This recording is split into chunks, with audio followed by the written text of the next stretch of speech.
Hi everyone! October has come to an end. Monthly and weekly results of the equity market can generally be called positive. The Dow rose by 14% in October, logging the best monthly gains since 1976. The S&P 500 and NASDAQ indices climbed by about 8 and 4% respectively. Both indices are likely to snap a two-month losing streak. This week, investors will finally see whether the stock indices will be able to stop a bad run. Besides, this week is going to be rather eventful. Traders are now anticipating the Fed's key rate decision. The watchdog is widely expected to raise the interest rate by 75 basis points. Many speculators believe that the regulator will slow down aggressive tightening. Expectations of smaller rate hikes were the main catalyst for a rally on Wall Street in October, including last week. However, the mixed earnings reports for the third quarter and economic uncertainty continue to weigh on stocks. The U.S. economy remains resilient despite inflationary pressure. This is why the Fed is unlikely to move to a dovish stance. Nevertheless, traders do not give up hope. They are looking for dovish signals. The third quarter earnings season is in full swing. This week, AMD, Pfizer, Qualcomm, Starbucks and PayPal will unveil their revenue results. Watch our video review and leave your comments down below. Let's start. Last week ended on a positive note with all main US stock indices scoring gains. On the last day of October, optimism began to fade away. The Dow declined by almost 100 points, while S&P and NASDAQ lost 0.5 and 1% respectively. Traders were revising economic and monetary policy prospects. The ongoing earnings season has been rather controversial so far. Apple's stock jumped by more than 8% after the company reported revenue and profit that topped Wall Street targets. Amazon shares plunged by nearly 10% after the retailer projected the slowest holiday quarter growth in the company's history.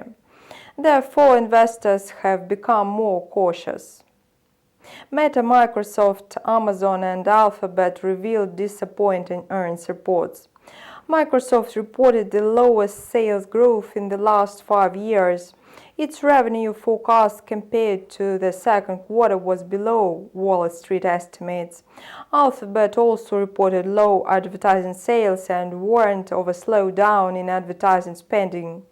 Its shares lost more than 6%.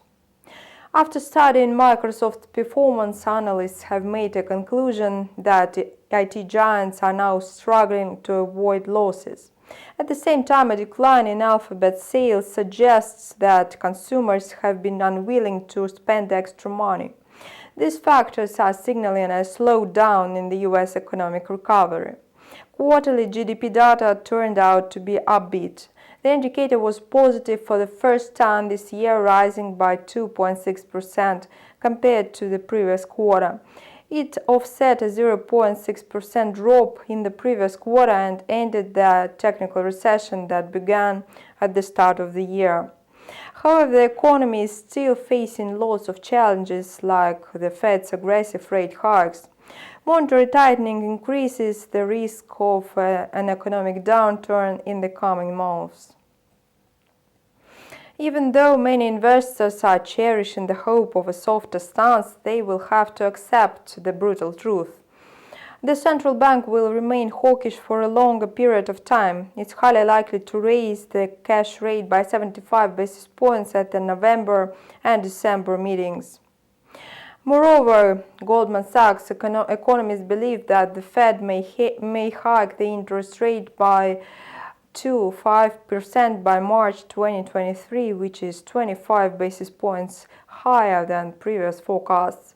Investors have also analyzed lots of economic reports last week.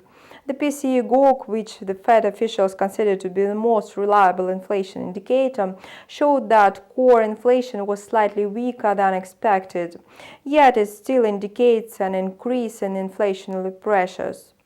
This is another reason for the Fed to stick to its hawkish stance.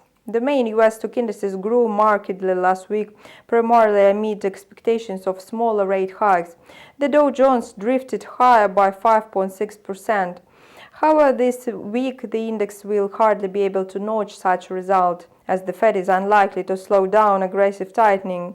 In other words, investors may once again abandon hopes of a dovish stance and revise their trading strategies.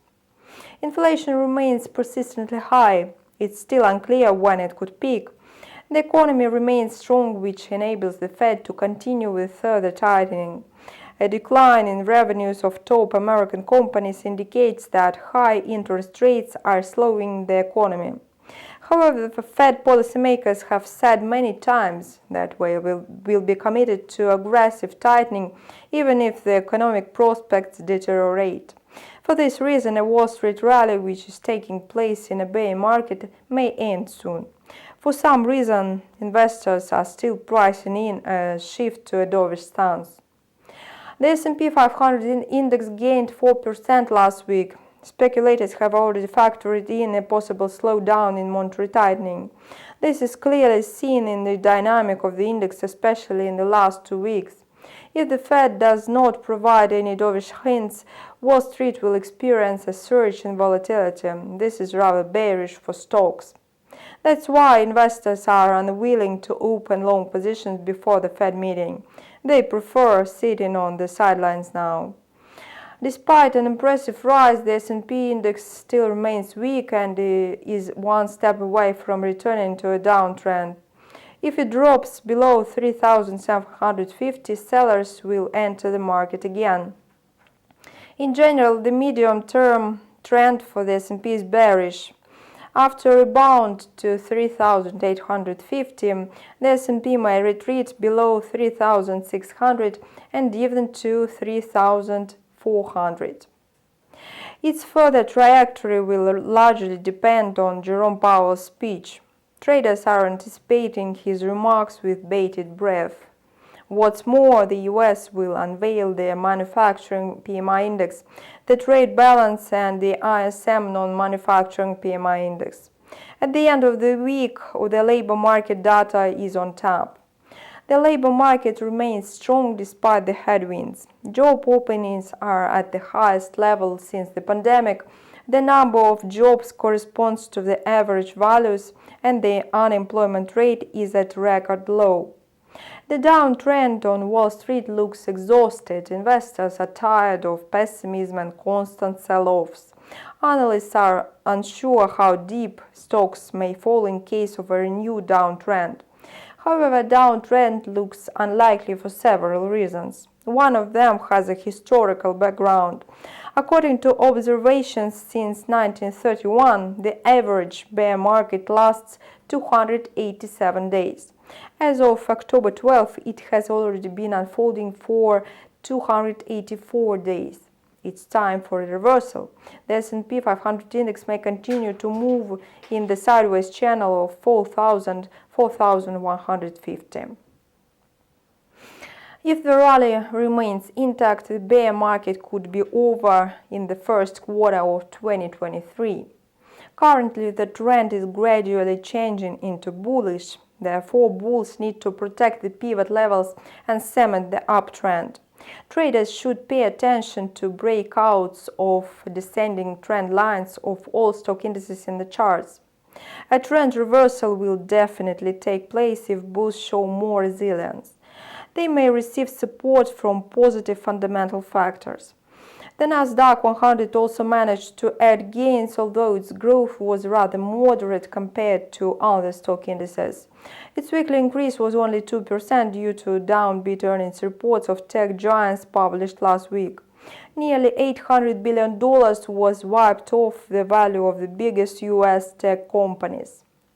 Analysts have more than once voiced the risks for companies included in the NASDAQ. The index has already shed as much as 34%, settling at 10,800. If bearish pressure escalates, it may slide below 10,000. Meanwhile, the Twitter saga is again in the spotlight. The Tesla founder has finally taken ownership of Twitter. The bird is freed, Musk tweeted hours after acquiring the microblogging site and firing its top management CEO. Market participants are closely following news on Twitter. The company's shares are now climbing. Tesla also held talks to take up to 20% stake in Glencore, the world's largest mining company.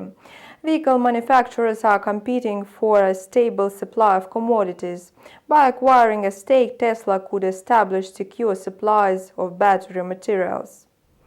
Despite the recent drop, Tesla's stock is trading more than 10 times higher than Glencore. It shows Tesla's market dominance over a key supplier. Apart from that, Apple is dealing with a new challenge. The largest Chinese factory, Foxconn, engaged in the production of iPhones, was forced to lay off staff due to the deterioration of the epidemiological situation. Apple shares went down due to concerns that a virus outbreak could affect iPhone shipments during the holiday season.